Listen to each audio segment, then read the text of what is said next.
Speaking about top tens, we've covered so many of these ones previously. From giant sea monsters to the colossal kaijus. From the largest monsters in movies to the largest monsters in games.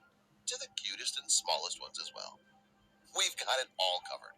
So it shouldn't really come as a surprise that today we're back yet again with another such listing. And guess what? We've got the best among howlers and alphas of the pack to have ever made an appearance in movies. Yep, talking about wolves.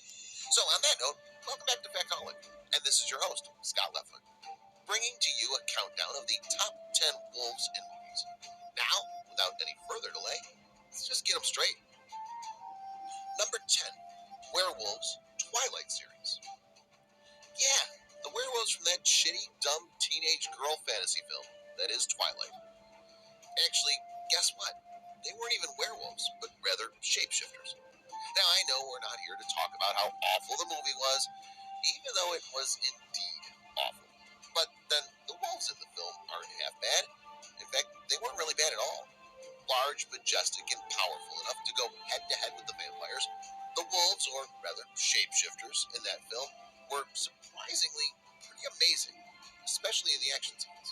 But then again, some girls would rather prefer Jacob in his human form, and shirtless, which is rather unfortunate. Number 9, Sebastian, Zookeeper. At first glance, Sebastian is just another normal gray wolf in the zoo, but then he's actually not. This wolf is just plain hilarious, just like all the other animals in the movie, of course. I mean, have you ever seen a talking wolf who advocates turning every gate into a home game by marking territory with urine? Probably not. Only Sebastian does that. And guess who's the man behind his voice? UFC heavyweight champion Sebastian Bass Rutten. Number 8, Direwolves, Game of Thrones. Featured on the Stark coat of arms, the massive direwolves have long been associated with the people of the North in Westeros, even if the creatures were not known to roam south of the Wall when Game of Thrones begins. But what exactly are these direwolves? Well, direwolves are bloodthirsty, oversized creatures, or rather oversized wolves, that for the most part hang around our heroes looking graceful and calm. So, Game of Thrones fans, since winter is coming, does anyone remember all of these amazing dire wolves in the show? Or can you still remember how many of these majestic wolves did we see in the north?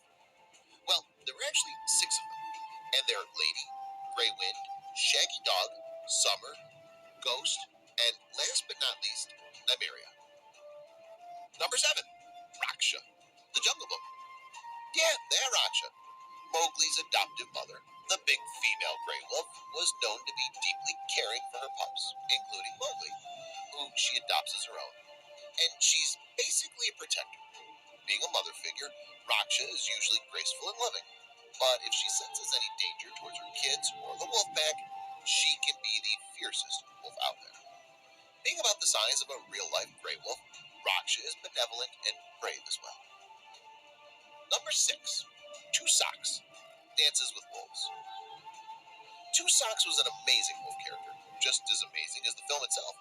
I mean, the symbolism following this wolf itself proves his significance in the whole story. Moreover, Two Socks represents several different metaphors in the movie. His cruel death at the hands of evil, heartless men reflects the sickening attitudes driving the wolf holocaust in the Northern Rockies today. It's basically art imitating life. Number 5, Humphrey and Kate, Alpha and Omega. Enter Humphrey, a slender and average gray Omega, so you know that he isn't so well built. His fur actually has different shades of gray. What about Kate then? Well, Kate's Humphrey's mate. She's a sassy and brave slender female wolf who has golden brown fur and is even fit for an alpha female. Which means that one is an alpha wolf while the other is Omega. So Alpha and Omega, pretty simple logic, right? And guess what? They've already got about 8 films under their belt. That is, ever since their first outing in 2010. Number 4, Wargs, the Hobbit. Behold the terrifying wargs, a breed of monstrous wolves, or I should say demonic wolves, in Middle-earth, known to have lived in the Misty Mountains. However, they were captured and used especially by orcs of Isengard and Mordor in the Third Age. The origin of the breed is unknown, but perhaps they were among the creatures bred by Morgoth in the Elder Days. I didn't really see any other explanation that could be relevant, so yeah. But then we can only speculate. Although, for all I know, orcs are friggin' scary. Number 3, Moro, Princess Mononoke. So, the first wolf in the top 3, Moro, is literally the god of the wolves in the anime film. Being at least up 300 years old, she possesses divine power and intelligence. What's more is that she's even capable of understanding and speaking human languages. Quite the wolf, if you ask me. Or, rather, wolf god, to be precise. Moro is also wise and aware of the cheap tricks that mankind uses.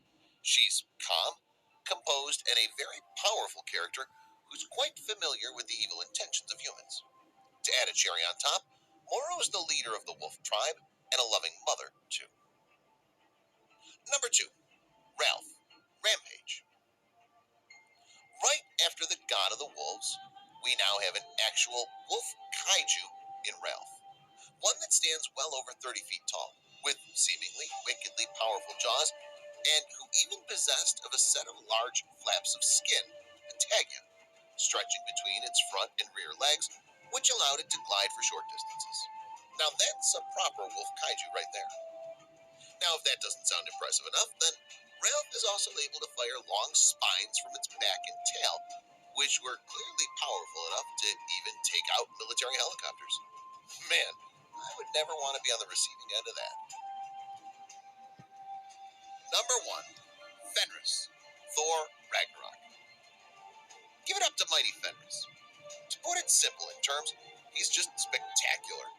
Right from his massive body to his fangs and claws, Fenris is an abomination of sorts, and is easily one of the most terrifying wolves in fiction. Now, there's no doubt that his film incarnation is easily good enough to make it to the top spot of our list. But then, the Marvel Comics Fenris Wolf is so much more amazing. In the Marvel Comics, even the Asgardian gods fear Fenris to the point that they forbid him from roaming the lands of Asgard freely. Moreover, in order to truly test the wolf's strength, the Asgardian gods devised a game as well as imprisoned him in a variety of secure bonds. But then, no matter how strong the bonds are, they're not strong enough to keep the great Fenris wolf chained up. That's just how strong this wolf really is. So that was all for today's video, folks. Thanks for watching. If you liked the video, don't forget to like